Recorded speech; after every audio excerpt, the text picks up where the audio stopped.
Hi everyone, so I just flip over, I had a quick 5-minute or 10-minute sketch of Vincent Van Gogh already, but what I'm going to do, I'm going to do it again because I love watching other artists working because you learn so much.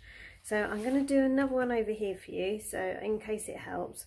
But what I'll do the step-by-step, put the step-by-step photos up of this one for you and do it again. And I'd recommend doing the same for all of you. Just grab your sketchbook, just do a couple of warm-up sketches.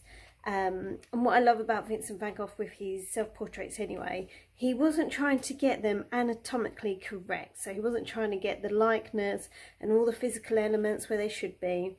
It's all about a feeling and trying to capture the mood and the essence. And I know we're going to be doing a lot of that in class with the pastel and the colour, but don't get too hung up on having the eyes exactly where they are. And what's brilliant as well, so bear in mind, this is somebody's painting, so it's their creative work. So there are elements that will be slightly off because they're not exactly matched to his face. So you don't want an exact replica of this because, again, you're just being creative. You're just creating a portrait and putting your own stamp on it. So what I'm going to do, I'm going to pop that there. Hopefully you can see okay. I have got, you can see the sketches. Let's move those in my kids' ones. Sketches underneath that might be coming through. But it's brilliant to have just a book like this just for your warm-ups. So how I tend to work, this may be different for all of you. You might want to do a grid, but what I tend to do is I've already looked at his proportions, and from the top of his head, which is the hat, to the bottom, the eyes are just roughly halfway. So what I do, I just do this rough kind of oval, and then just roughly halfway, so I know that's going to be his eyes. And really, even first mistake, I could have brought this higher up because there's nothing going on up here and there's more going on down here.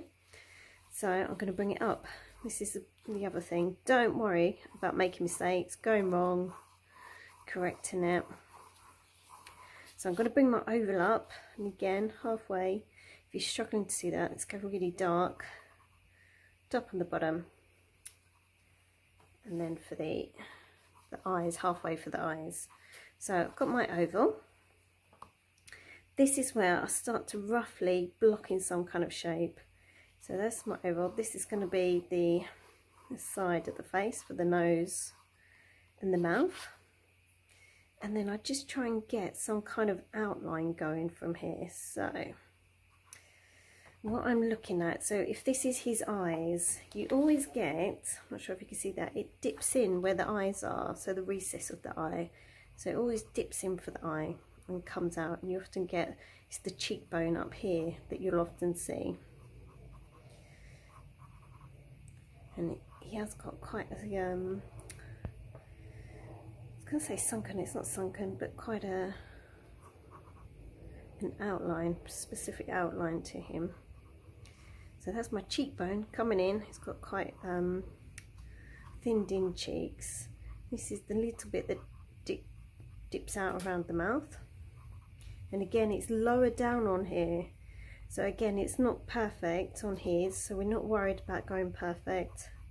It's all about that, just that feeling. This is going to be his chin, coming around for his chin. And then that's where his bandage is sitting. And you see, I've gone quite dark on the outline. I've gone a bit light on the bandage because I'm pretty sure I'll change that and put it in a different position. But just as a rough guide, pop that in. And then this is going to be the forehead. And then I love this hat. So I'm not doing dead straight line for the hat because it's all of this fur. I'm going to come across. And again, it's quite an angle. I've gone a bit flatter, so I know I need to bring that down a bit so I've got more of an angle. Again, always look at what you're doing. Don't be afraid to correct things, change things where you can see them. Just coming out, so this is just the outside. And there is this little bit of fluff coming out the side there. And then that brings us to the top of the hat. And even here I can see, again, another mistake. Top of the hat is quite flat and it kind of lines up with the black fluffiness at the side. So I know this is too shallow. I need to come higher. There we go. And again, it doesn't matter too much. You can have less fluff on your hat. It's not the end of the world. Coming across, this is the hat. So this would be, and again, I can see where I've gone wrong. So this will be the top of the head. And you get the peak of the hat. That will be the peak, just there. Coming out the side. And again, you can see me keep correcting, doing more lines, changing the lines. And I'm using just a really chunky pencil, just my Lyra pencil, because I'm not too concerned about really delicate, fine, precise lines. And then this is where we get the bandage at the side.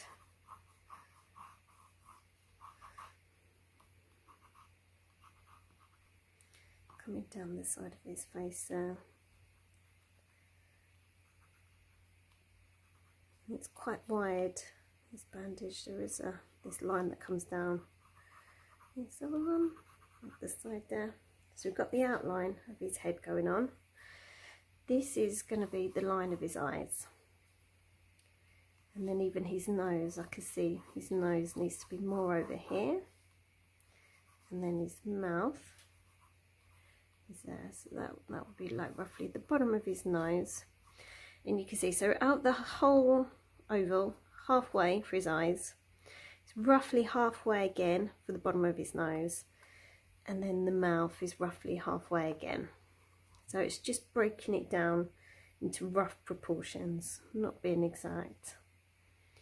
And then we'll start to, so now I've got place markers for things. I can start blocking bits in. So we've got an eye over here. And this is his eyebrow above that. So pop that eye in. And it looks really tiny, but they always look smaller than what you think they're going to be.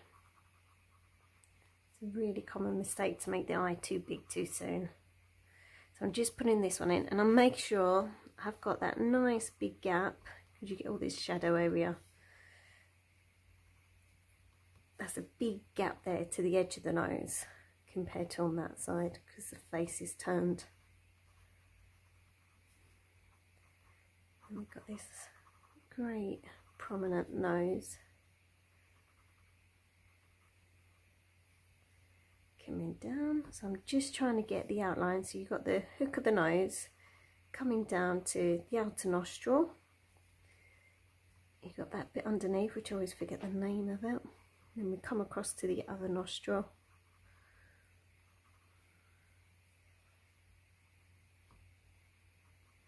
And then that should be a little dip there, which it isn't quite in there. And then this is his mouth. So again, you're going to see a tiny bit of the right hand side because the face is turned. And you're going to see more, way more of this left hand side of the face. So I love the Cupid's bow on top. Really gentle Cupid's bow underneath it. And then the soft curve of that bottom lip. And you can put the whole thing in, just a little shadow. I've not put it at the side there. I can put that in with shading. And then there's a lovely shadow for the chin underneath that bottom, underneath the bottom lip. Gives me that shape. I'm going to bring that down a little bit.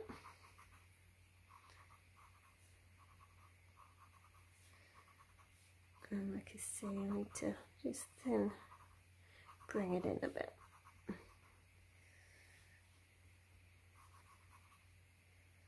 And then just have a bit of fun with some shading, and then this will help you popping in some shading. We're going to be working in the pastels, but where you pop the shade in is where you're going to pop in your darker colours. So these are going to be my dark oranges, light browns, my earthy colours. I'm going to go for some dark oranges over here, bringing it down. So those darker orangey flesh tones. Underneath, this whole side will be more shadow. And then just around the eyes, where the eyes sink in, coming round, let's just pop the eyes in. He's looking rather sad, isn't he, my drawing? But I think he was really sad during this time. Well, we know he was. Bit of shading on the cheek,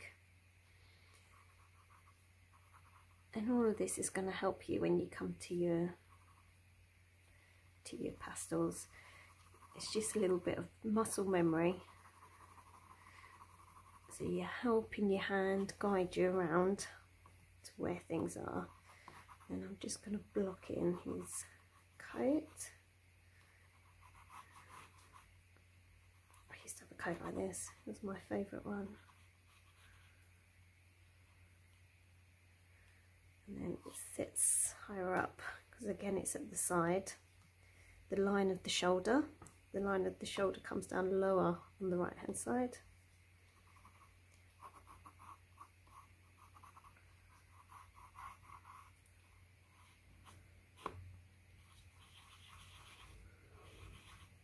And button.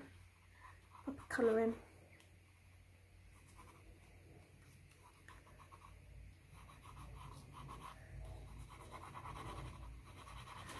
Just some light shading. This is great for it because it's super quick.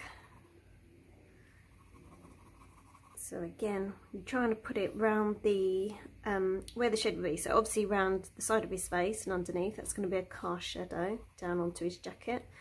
Underneath the colour is going to be a really big shadow. Yeah, it's got a little bit of a shirt in there that we can see. There'll be a slight shadow underneath the chin, and then that bandage there. And then again, I know this is impressionist and really it's done with colour, but just think about where a basic shadow will be. So there'll be a shadow at the side here because the light is going to hit this part that's protruding, and this is going to be coming down. There we go, a bit of light shadow under there. And that's it. And if you want, you can have lots of fun with this bit. I'm going to pop that in just because it's that darkness that is going to just balance the picture, especially against the light of the bandage. So just popping all that shadow in. Again, this is quite fun as well. And what's quite nice, you start to work, when you're working chunky, you start to work in the direction of things. So this is coming out. I can bring it out a bit more, shape it a little better. Here we go.